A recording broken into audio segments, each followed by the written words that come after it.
Hey guys, this is One Up Indie coming with 8Doors Arum's Afterlife Adventure, which is a story-driven classical metroidvania made in some lovely hand-drawn art, made by Rootless Studio from Korea, and I assume this is their first game. And for their first game, I must say the quality is excellent. So here once again 8.5 out of 10. So if you just wanted to know this, if you want to know if you want to play it, it's good. If you love metroidvanias, you will love this game also. Alrighty, so what you do, you play as Arum. This is this little girl which goes into purgatory to find out why her entire village and especially her father have just died recently without explanation. Therefore you just go on the underworld and, well, you meet a lot of characters which, because this is a story-driven game, you will unlock and understand why things has happened. So if you are, for example, a fan of Hollow Knight, CUPHEAD or Dead Cells, this is definitely for you. But here comes the big question: does it rival or dethrone Hollow Knight? And in this regard, I must say definitely no, because it has some cons. But still, this is an excellent game in my opinion. It does so many things right, and therefore, well, here I guess there's tons of potential, and this is just missing a little thing to make it one of the, well, big hitters, the big gods of the metroidvania genre. So the first thing which is just hitting you, the atmosphere. It is oozing out of this title, especially the frog, which is just looking amazing. I love how they drew this. So graphically, this is inspired by Korean tradition. I have no connection to this one because I don't know much about Korean tradition, so here I cannot draw things out. But I guess for people from well, Korea, I guess you see more in this game than I do. But still, I love the graphical style.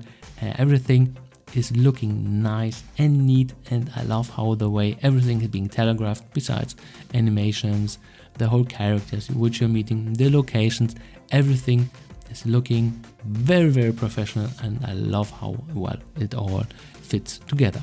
Alrighty, so because this is a metroidvania, you just do the standard stuff. You have an upgrade system, then you have perks, you have a decent combat, vs most little enemies and mobs basically, and of course the boss battles are extremely satisfying. So here, this was one of the biggest pluses. I love the boss battles. So if you like into boss battles, you will definitely enjoy this game a lot, even though, for example, if you're not too good in action platformers. And of course, what you do during your story, you just go into boss battles, then you unlock a little bit part of the story, and you get a new ability, which is just basically most of the time just for traversal or for combat. So basically you get a bow, or for example you get something which is dodging some stuff, or you get a double jump or dash or whatever. Nothing which will just well, say like, wow, I've never seen this, but it is very solid. So here, excellent in my opinion. So this is an 8 out of 10 from my side. Alrighty, so the pros are the atmosphere and the story. It's not too deep, so it's not meant to be too deep, but it is a very satisfying story with the conclusions and different kind of endings. I guess there are 3 endings. I guess a normal ending, a good ending, and a secret ending. I tried to get the secret ending because then you have to collect a few things. Just, I don't want to spoil that. Then of course you got your Dark Souls roll combat. So basically every enemy is just telegraphing one attack, and then boom, you roll, and then you do your attacks which do even combo. And of course you can do a little special attack with your regular weapon, which you can switch, by the way. So this is good stuff. And of course here once again we go to bosses and optional bosses. The boss battles are extremely fair, and they are staged in 2 parts. So the first part is where the boss is just giving you a little bit more leeway. So you just fight him, you think, no problem, I'm gonna beat you.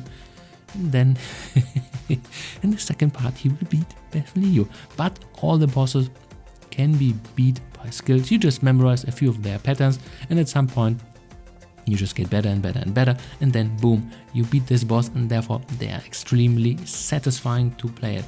I guess I didn't beat any boss by my first try, and I don't know, I beat Hollow Knight and all that stuff. So basically this is not meant for veterans, but veterans will have tons of fun here anyway. But of course, if you are average human, I guess you will beat the game also. So here, pretty cool stuff.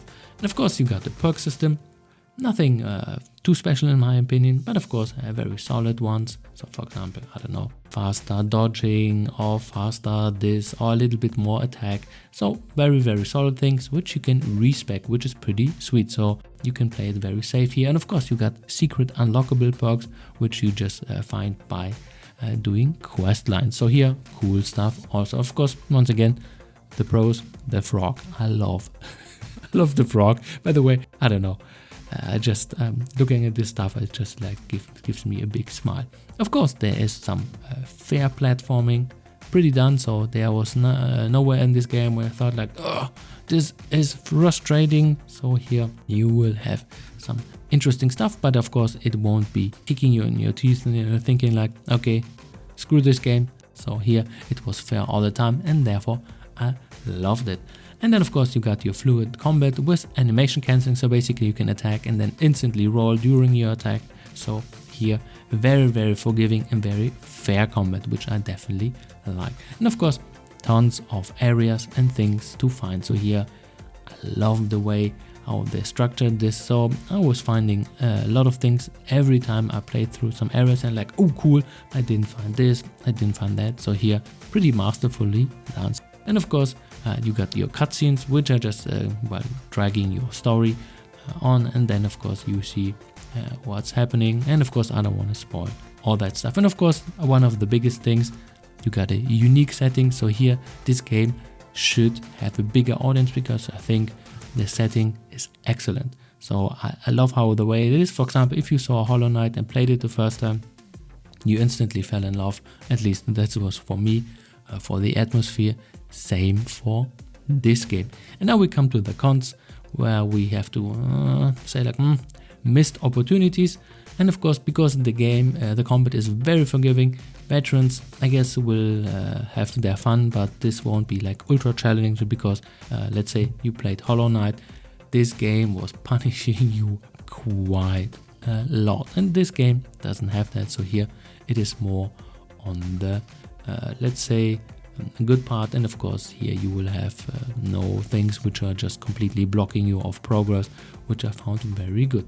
Most enemies have one telegraphed attack animation, and therefore they are most of the time just on rails.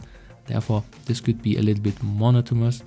So here can't say that this is a bad thing, but of course if you were expecting like some super advanced AI, they don't have that. But of course they are just mobs, you just finish them on your way. There are no big obstacle, which is pretty cool. Of course they hit hard, so don't get me wrong, they hit really hard in this game. Story isn't too complex or extremely deep.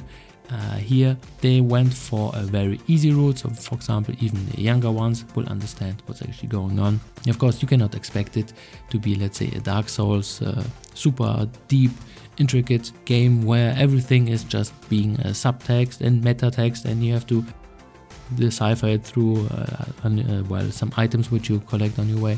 Nothing of that. This game is playing it very safe in this regard. And here we come to wasted potential, because here they could actually rival Hollow Knight. So first of all, a little bit more advanced combat, and second of all, they could have done with the whole setting a little bit more concerning the lore and how deep it is. Of course this is a little bit difficult to do. They went for the easier routes, or even children can play it. So here they're not meant for hardcore players, even though they say it's for hardcore players. I don't think so. I would say this is challenging for mediocre players like me, for below mediocre. So final verdict from my side, this is an 8.5 out of 10. Highly recommend this game. Loved it to the end, played it to the end. Of course this is my weak spot. I love metroidvanias, but they did so many things very good. So here, clean game in lots of aspects, and of course once again love the atmosphere. Alrighty, thanks to the developers from Korea. Good luck with that. Hopefully they will make more, because I love this game. So here, plus from 1UP Indie.